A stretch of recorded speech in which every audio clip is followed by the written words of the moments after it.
dari Kabupaten Sidendel Rapa. Saat ini saya tidak sendiri, saya bersama rekan sejawat saya yang ada di sekolah saya. Silakan Ibu. Ya, saya Nurjana, wali kelas 6 yang akan disupervisi oleh Ibu M. Oke, baik. Pada kesempatan kali ini kami akan melakukan supervisi akademik, yaitu pra-observasi, di mana tujuannya untuk mengukur sejauh mana persiapan observer dalam melakukan kegiatan observasi supervisi akademik. Assalamualaikum Bu Jana. Waalaikumsalam Bu. Bagaimana kabarnya hari ini Bu? Alhamdulillah baik. Ibu sendiri bagaimana? Alhamdulillah saya juga sehat Bu. Terima kasih banyak ya Bu atas kesempatan dan waktunya. Pada kesempatan kali ini sebelum kita melakukan observasi di kelas ya, jadi di sini kita melakukan percakapan dulu, percakapan pra-observasi namanya. Ya, pada kesempatan kali ini Bu, sebelumnya itu saya akan mengajukan dulu beberapa pertanyaan kepada Ibu. Boleh ya Bu? Boleh, silakan. Oke, untuk pertanyaan pertama Ibu, tujuannya dari pembelajaran kali ini apa yang ingin Ibu capai Bu nantinya? Untuk tujuannya sendiri itu, yang pertama siswa dapat mengetahui organ tubuh yang berkaitan dengan sistem gerak. Kemudian yang kedua, siswa dapat memaparkan sistem gerak melalui replika tangan yang telah mereka buat. Oke, sesuai dengan tujuan pembelajaran yang Ibu sampaikan tadi. Nah, kira-kira strategi pembelajaran seperti apa yang mungkin Ibu lakukan agar di dalam pembelajaran nanti dapat mencapai tujuan pembelajaran Bu? Saya akan menggunakan metode pembelajaran PJBL. Terus metode pembelajarannya melalui diskusi, pengamatan, tanggung jawab, dan penugasan Ibu. Yang ketiga itu melaksanakan pembelajaran yang menyenangkan dan menggunakan alat-alat media seperti replika tangan dan mengaktifkan pembelajaran diskusi di kelas dengan kelompoknya, kemudian mempresentasikan hasil yang telah mereka buat, hasil diskusi mereka di depan kelas. Oke, ya, jadi saya tangkap di sini Ibu akan menggunakan model pembelajaran PJBL ya Bu. Ya, kemudian metode pembelajarannya itu melalui diskusi, ada pengamatan, tanggung jawab dan penugasan. Nah, sekarang Ibu, baiklah Bu, nanti saat disupervisi kira-kira Ibu pengennya nanti saya sebagai pengamat itu mengamati di bagian mananya saat Ibu mengajar di kelas nanti? Pengennya sih diamati di bagian pembelajaran yang aktif dan menyenangkan, berpusat pada murid. Yang kedua itu pemahaman dan pengetahuan murid tentang materi yang akan saya berikan kepada mereka, apakah sudah sesuai atau tidak. Yang ketiga, keterampilan murid dalam menyampaikan diskusi yang sudah mereka laksanakan dengan kelompoknya.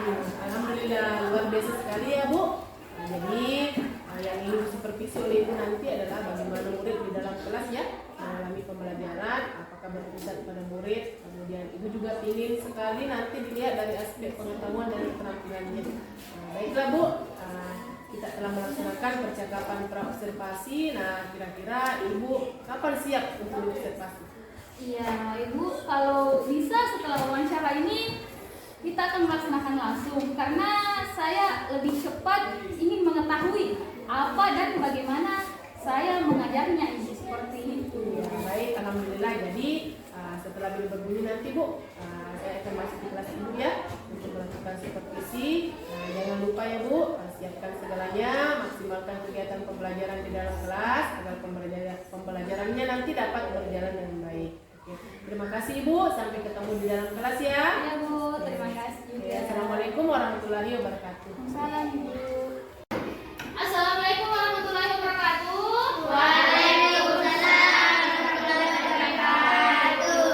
Bagaimana kabarnya hari ini anak-anakku? Baik Bu. Alhamdulillah. Nah, seperti biasanya sebelum memulai pembelajaran kita berdoa dulu sebelum belajar. Silahkan ketua kelas, wakil ketua kelas. Perhatian. Siap. Mari kita berdoa sebelum belajar. Berdoa dimulai. Bismillahirrahmanirrahim. Allahumma inni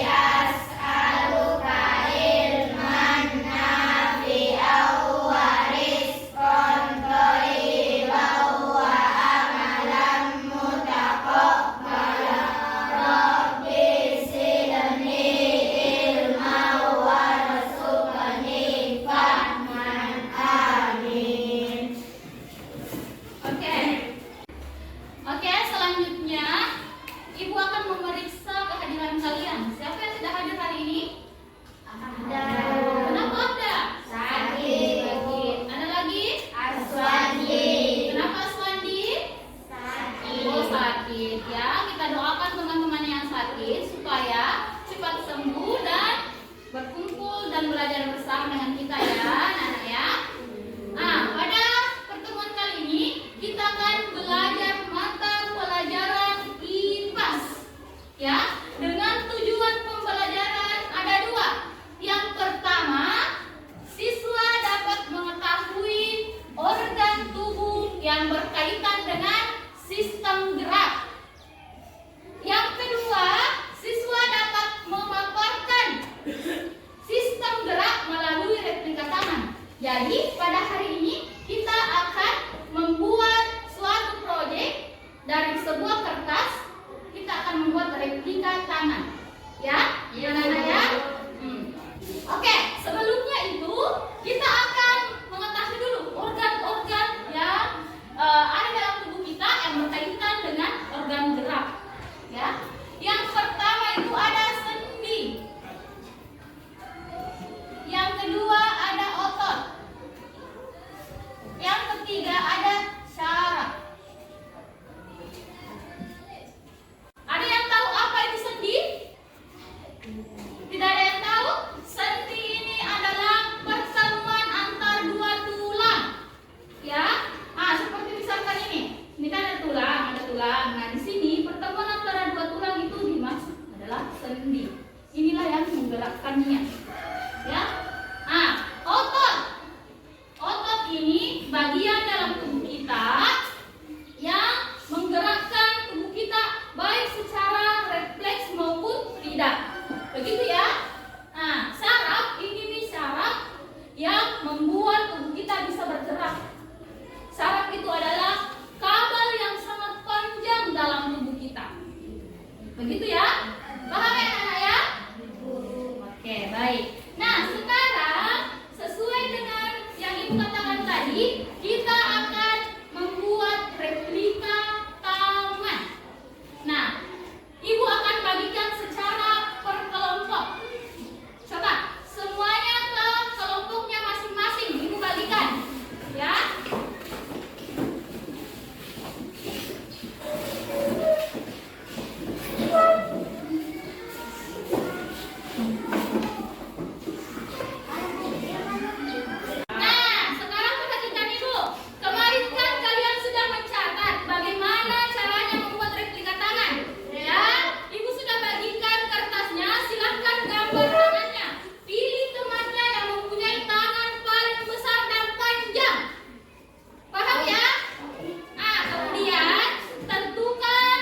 Ibu mau tanya dulu. Di sini kan ada beberapa bahan. Ibu mau tanya, apa sih fungsi sedotan dalam replika tangan ini? Sebagai alat dan Oke, kalau misalkan sedotan itu tidak ada? maka replika tangan sudah sempurna. Oke, selanjutnya apa fungsi dari karton ini? Sebagai foto. Sebagai otot. Kalau misalnya ini apa fungsinya tali ini? Untuk menarik Menarik? karton. Oh, menarik karton. Oke, bagus sekali anak-anak. Tepuk tangan untuk temannya. Ya, silakan duduk. Terima kasih ya. Silakan duduk. Nah, sebagai kesimpulan dalam pembelajaran kita kali ini, ya, tangan kita ini tidak bisa digerakkan kalau misalkan salah satu dari sistem dari organ yang ada di atas tidak ada. Ya, anak-anak, ya. Nah, kemudian Ibu sampaikan juga bahwasanya kalau misalkan dalam kegiatan pembelajaran yang akan datang, jangan ada lagi yang malu-malu untuk tunjuk tangan, angkat tangan untuk memaparkan hasilnya ya anak-anak ya. Kalian harus lebih berani lagi. Paham ya sampai sini ya? Oke, baik. Sekian pembelajaran kita hari ini. Coba ya sebelum mengakhiri pembelajaran kita baca doa dulu. Dipimpin oleh wakil ketua kelas. Silahkan oleh ketua kelas. Jawab berat. Mari kita berdoa sebelum sesudah belajar.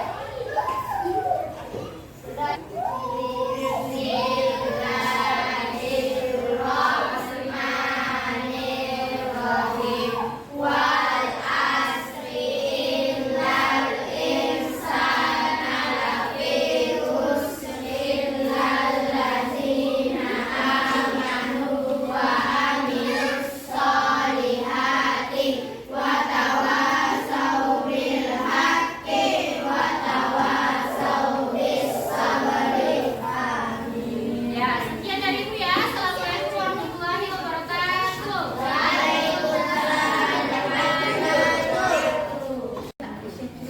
Assalamualaikum Ibu Jana. Waalaikumsalam Ibu. Ya Ibu Jana, Ibu Jana tadi sudah melaksanakan supervisi di dalam kelas ya. Dan saya kebetulan menjadi pengamat atau observer di dalam kegiatan pembelajaran supervisi ini tadi. Baik Bu, ada beberapa pertanyaan saya terkait supervisi yang saya lakukan di dalam kelas ketika Ibu tadi melaksanakan pembelajaran. Nah, bagaimana perasaan Ibu setelah melakukan kegiatan pembelajaran dan kebetulan saya yang sebagai observasinya. Alhamdulillah, pertama-tamanya pasti tegang ya Bu, karena baru kali ini disupervisi oleh Ibu. Tapi ya alhamdulillah akhirnya bisa juga Bu. Ya alhamdulillah berarti bisa juga ya Bu dan berjalan dengan lancar. Alhamdulillah. Baiklah Bu, boleh diceritakan sedikit, diceritakan kembali tentang area pengembangan dan strategi pembelajaran yang Ibu lakukan tadi ketika disupervisi. Ya, baik Bu. Di area pengembangan yang tadi yaitu pembelajaran yang aktif dan menyenangkan dan berpusat pada murid Ibu. Terus pemahaman murid tentang materi yang diajarkan. Selanjutnya keterampilan murid menyampaikan hasil diskusi kelompok mereka. Jadi itu area pengembangan yang Ibu lakukan tadi ya dalam kegiatan pembelajaran. Oke, kemudian strategi untuk mencapai area pengembangan itu tadi apa yang Bu kira-kira? Strateginya itu adalah model pembelajaran PJBL, terus yang kedua yaitu diskusi atau tanya jawab, terus pembelajaran yang menyenangkan dan siswa aktif dalam pembelajaran dengan menggunakan media-media seperti replika tangan tadi. Iya, oke. Alhamdulillah ya. Berarti siswa Ibu tadi sudah mulai aktif ya dalam kegiatan pembelajaran. Jadi kalau saya dengar dari percakapan kita saat ini, menurut Ibu sejauh mana area pengembangan yang Ibu lakukan dalam kegiatan pembelajaran? Apakah sudah seluruhnya maksimal atau mungkin ada hambatan di dalam kegiatan pembelajaran untuk mencapai area pengembangan yang Ibu harapkan? Kegiatan pembelajaran untuk mencapai area pengembangan yang Ibu harapkan. Sejauh ini sih menurut saya belum terlalu maksimal ya Bu, karena dalam diskusi mereka masih merasa ada yang malu-malu belum aktif, terus dalam pembelajaran mereka malah ada yang main-main dan belum fokus pada pembelajarannya seperti itu. Oke. Nah, berdasarkan apa yang Ibu sampaikan tadi, berarti masih ada ya beberapa murid yang masih belum fokus dalam kegiatan pembelajaran. Nah, menurut Ibu, bagaimana kira-kira caranya agar murid-murid ini bisa lebih fokus lagi dalam kegiatan pembelajaran yang dilakukan Ibu di dalam kelas? Nah, menurut saya sih yaitu dengan cara melakukan mindfulness atau executing untuk memfokuskan lagi perhatian murid kepada pembelajaran yang saya berikan. Oh iya, luar biasa sekali ya Bu. Jadi Ibu nanti dalam pembelajaran selanjutnya akan melakukan yang namanya mindfulness ya, atau berupa SBking untuk menumbuhkan kesadaran penuh pada peserta didik. Nah, sepertinya pemahaman Ibu tentang kegiatan pembelajaran kita sudah luar biasa ya. Baiklah, sepertinya kita saat ini sudah berada di sesi akhir pasca observasi Bu. Semoga kegiatan kita ini bisa bermanfaat untuk Ibu ya. Terakhir Bu, bagaimana perasaan Ibu setelah melakukan seluruh rangkaian supervisi yang kita lakukan dari pra observasi tadi, kegiatan observasi dan juga pelaksanaan pasca observasi ini? Alhamdulillah, rasanya lega Ibu, apalagi yang dengan coachnya seperti Ibu yang membimbing dan menilai, bukan semata-mata menjudge seperti ini dan itu. Jadi bisa menyenangkan sekali dapat observasi dengan Ibu. Oke, baik, alhamdulillah. Terima kasih juga ya Bu atas waktunya hari ini. Nah, kira-kira saya tadi bisa menangkap dari jawaban-jawaban Ibu bahwa Ibu akan melakukan mindfulness di pembelajaran Ibu selanjutnya ya. Dan itu bisa juga melakukan SBking di sela-sela kegiatan pembelajaran agar murid ini bisa mampu memusatkan pikirannya kembali. Oke, sangat bagus sekali ya Bu. Oke, sangat luar biasa. Sekali lagi terima kasih Bu. Semoga pertemuan kita ini bisa bermanfaat ya. Bisa Ibu lebih sukses lagi nantinya. Terima kasih Bu. Assalamualaikum warahmatullahi wabarakatuh.